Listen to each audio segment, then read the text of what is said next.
In our last video, we looked at the 2015 draft 10 years later. Now it's time to take a look at the top 10 high school recruits and see what they're up to now. The 10th ranked prospect in the class was an explosive 6'3" shooting guard, Malik Newman. Newman came out of high school consistently mocked as a top 10 selection.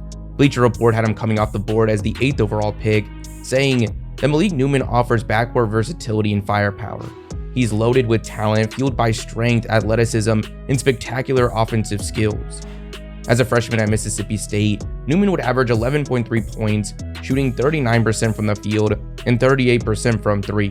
He then made the decision to transfer to the University of Kansas, and with it being years before the transfer portal, the decision would actually cause him to sit out the entirety of the 2017 season. As a redshirt sophomore in 2018, he would have a really solid year. He averaged 14 points, 5 rebounds and 2 assists, shooting with 46-42 splits. He would then declare for the 2018 draft, but would end up going undrafted. He had some brief opportunities with the Lakers and Heat during the summer, but come the start of the season, he was unsigned and had to begin his career in the G League. Outside of 12 total minutes with the Cavaliers, he would spend the next 3 seasons in the G League, averaging 15-3 on 43-34 splits. Since then, he's bounced around teams overseas, spending time in Turkey, Israel, Russia, China, and Italy, where he is today, averaging 5 points a game. If you think you know sports and have a good idea of what's going to happen, a fun way to put that to the test is PrizePicks, the sponsor for today's video. It's a pick'em platform where by just choosing more or less on pretty much any stat from every sport, you can win up to 1,000 times your entry. We've got a big next few days in the sports world. We've got basketball, the NFL playoffs, and the CFB title game, so I'm definitely going to be in the lab all weekend cooking up some entries. One of their new features that I've really been enjoying is their live squares. Even when the games have already started, it's not too late to get in on the action. And also right now, PrizePicks has a promo going on for the national title game. Will Howard Square has been brought down from 250 yards to just a half a yard. I'm pretty sure you can get there. Then on top of that, if you haven't checked out PrizePicks yet, I've got a pretty awesome offer for my viewers. If you click the link in the description and sign up with the promo code JIMMER, after you play your first entry of at least $5, they're going to hook you up with $50 instantly. Thank you PrizePicks for sponsoring today's video. The 9th ranked player in the class was 6'9" big Caleb Swanigan. Swanigan's journey to becoming one of the top recruits in the country was a fascinating one. He had a really tough upbringing, and come his 8th grade year, he was standing at 6'2" while weighing 360 pounds. At that time, it was probably hard to see a long-term future for him in basketball. But jumping forward 4 years when he's graduating high school, he had sprung up to 6'9" and slimmed down to 260 pounds. He had a combination of strength and skill that had now put him on the NBA's radar. As a freshman at the University of Purdue, he would average 10 points and 8 rebounds. He then returned for his sophomore season, where he would break out as one of the best players in the country. He averaged 19 points, 13 rebounds, and 3 assists, shooting 53% from the field and 45% from three. Following the season, he would declare for the NBA draft. And while there was plenty of room to be concerned about his frame and lateral speed at the NBA level, his ability to spread the floor and play make out of the front court at his size had scouts very intrigued. Eventually, the Portland Trailblazers would take the chance with the 26th overall pick in the 2017 draft. As a rookie, he appeared in 27 games, averaging 2 points and 2 rebounds. Then in his second season, he was traded to the Sacramento Kings, where he played in 3 games, averaging 3 points. In his third year, he would actually get traded back to the Blazers, where he played 20 games during the 2020 season, averaging 3 points and 5 rebounds. After opting out of the NBA bubble for personal reasons, that was the last we saw of Swanigan in the league. And unfortunately, the story gets awfully sad from there. He would be charged with misdemeanor possession in 2021, and then in 2022 would sadly pass away due to natural causes. The 8th overall recruit in the class was 6'10" forward Ivan Rabb. Going into his freshman season at Cal, there was a lot of NBA interest with his combination of size and mobility. He'd also shown a lot of promising signs as a shot creator and spreading the floor. At the college level, however, we didn't see much of that. Almost all his production as a freshman came right at the rim. He averaged 12 points and 9 rebounds, shooting 62% from the field. He would end up returning to Cal for his sophomore season, where he would expand his game a little bit, but overall didn't rejuvenate his depleted draft stock. He averaged 14 and 11, going down to only 48% from the field. He then declared for the 2017 draft, where he was selected with the 35th pick in the second round by the Orlando Magic, who would later trade his draft rights to Memphis. Across his 2 seasons there, he played a total of 85 games, averaging 15 minutes, 6 points and 4 rebounds, shooting 56% from the field. Then ahead of his 3rd season, he was waived. He spent the next 2 years in the G League, last appearing with the Delaware Bluecoats in 2021, where he averaged 5 points and 6 rebounds. Since then, we haven't seen him return to the court. The 7th ranked recruit was Cheick Diallo, a 6'9" power forward going to the University of Kansas. Diallo was another prospect widely expected to go pretty early in the following draft. Bleacher Report had him going off the board at 9 in the mock we mentioned previously, stating, "His game revolves around athleticism, energy, and motor. He can make plays and impact games without needing touches in the offense. A big-time finisher, relentless rebounder, and active shot blocker." Now, by the end of his freshman season, his situation had become a lot different. He really didn't have much of a role at all at Kansas.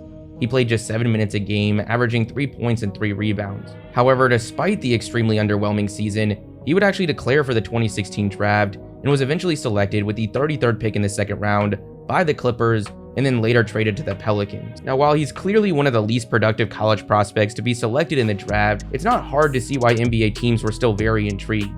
He was 6'9" with an over 7'4" wingspan and clearly still had a ton of untapped potential. At the NBA level, he would spend 3 seasons with the Pelicans, averaging 6 points and 5 rebounds. He then signed with the Suns ahead of the 2020 season, where he averaged 5 and 3. Following this season, he would go unsigned and went overseas and played in Spain. He then returned to the States the following year, where outside of 3 games with the Pistons, he spent the year in the G League. Since then, he's continued to bounce around between the G League and overseas. Currently, he's playing in the Philippines, averaging 25 points and 11 rebounds.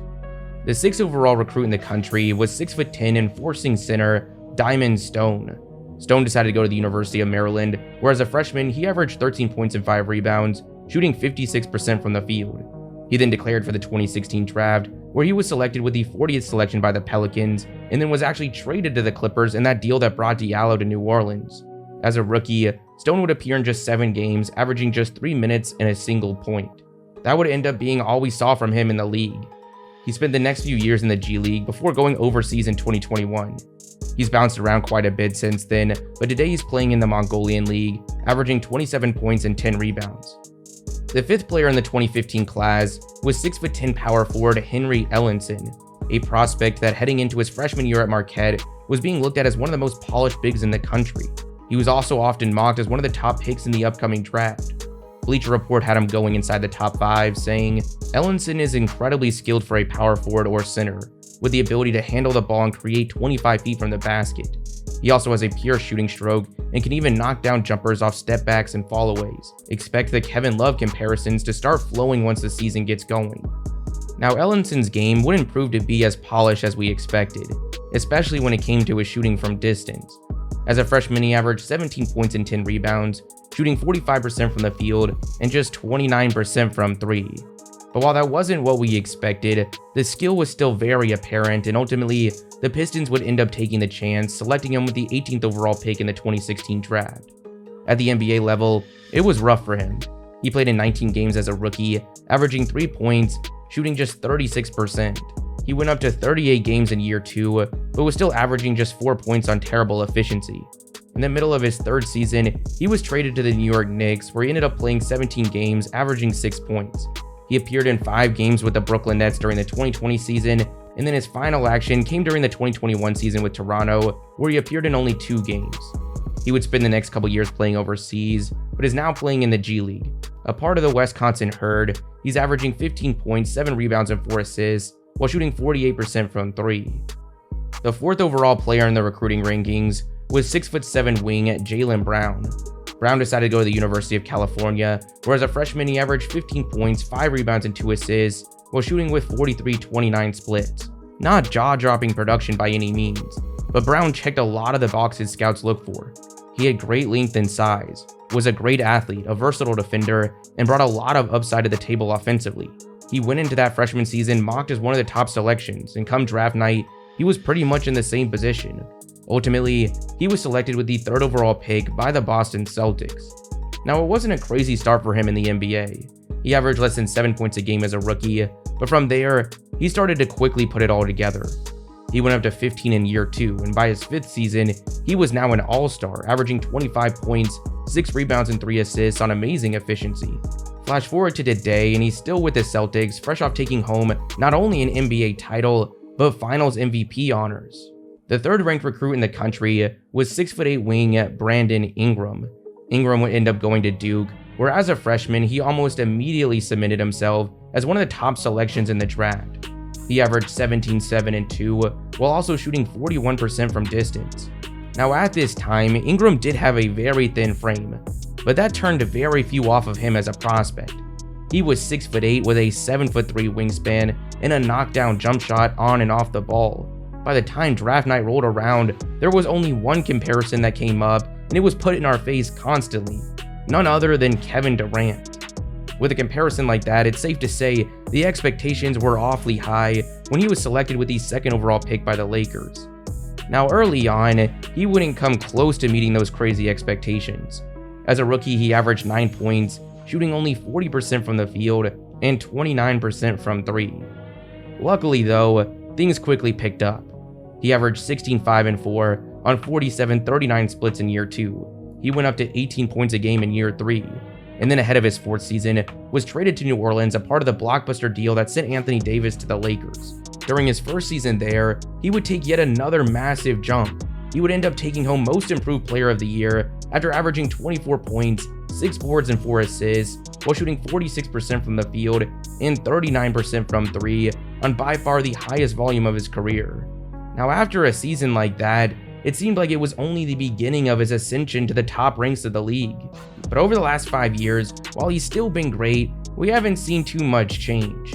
At 27 years old, he's still with the Pelicans, averaging 22, 6, and 5 on 47-37 splits. The 2nd overall player in the class was 6'11" power forward Skal Labissiere. Coming out of high school, he seemed to check all the boxes. He had the size, athleticism, and skill to thrive at the NBA level. Rivals.com, who actually had Skal as the #1 player in their recruiting class, said that before the summer of his junior year, he worked Karl Anthony Towns over. He was ridiculous. He looked like a guy who was ready to play in the NBA from a skill level right then and there. Coming out of high school, an NBA scout said, "When you see and look at him, the skill jumps out at you, because he has the size, length, and athleticism, and then the ability that he can step out and hit a 3.